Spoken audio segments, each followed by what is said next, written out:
Historia yangu alozi, nilikuwa mkulima kijiji cha Tanga, wilaya ya Tanga, nilikuwa sehemu inaitwa Handeni. Mimi nilikuwa mkulima, tunategemea kulima mazao ya shamba kama mahindi, maharagi, karanga. Yameniweka sana shamba, na ndoto yangu mimi katika maisha yangu ilikuwa muziki. So hasa nzuri nilizozikuta shamba ndo zimefanya mpaka leo mimi niwe msanii na niwe napenda sana sanaa ya muziki. Nikahangaika huku na huku nani ambaye atanisaidia katika sanaa ya muziki, lakini sikuona mtu aina yoyote ile. Nikaanza mimi kulima, vumbi ni langu, jasho ni langu, ndugu wamenikataa wengi. Nikaanza vibarua mkoa wa Tanga, kijiji cha Handeni. Lakini sikuishia hapo tu matumaini yangu, nikaanza pambana usiku na mchana.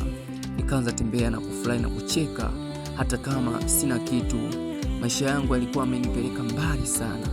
Ndugu ambao nilitegemea kwamba atakuja kunisaidia kama Arozo, lakini wengi washanikataa. Nikapambana mwenyewe. Ndio maana katika sanaa na game la muziki napenda sana kujiita Tanga Wanitizi. Nimepambana mkoani huko Tanga. Maisha yangu yalikuwa ya shida, kula kwangu ilikuwa ya shida. Nikapambana sana mkoa huo.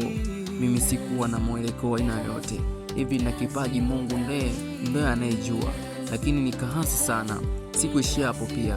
Nikaanza kupiga mpira na vijana kijiji cha Tanga, kila mtaa.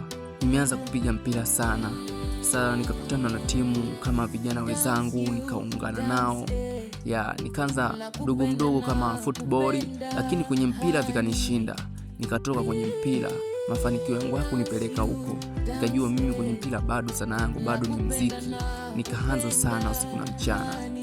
Nikasema ipo siku Mungu atanibariki, hata kama nikiwa nimepata lebo ya aina yoyote ya kujiunga, nitajiunga nayo.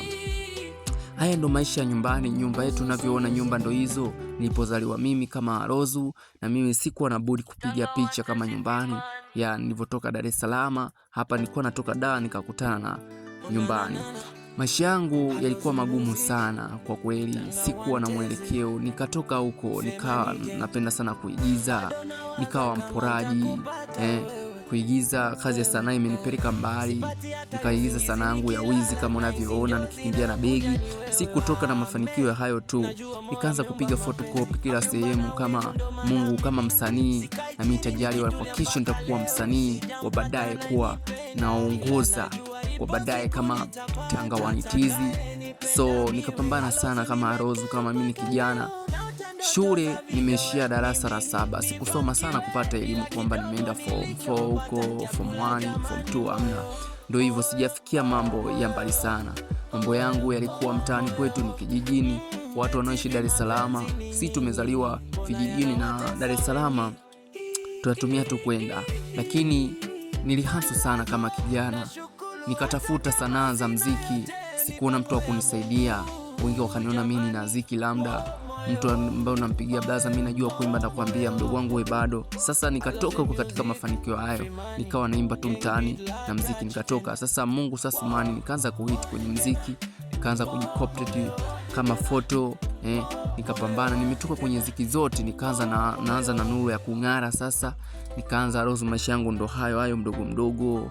Nikaanza kupiga picha kama za kiusanii. Maisha yangu mbeleni ya nyuma nilikuwa natoka maisha magumu sana, na kufikia hapa nikaanza tu hivyo. Sikuchoka kama msanii, sikuchoka katika maisha yangu Arozo. Asanteni sana.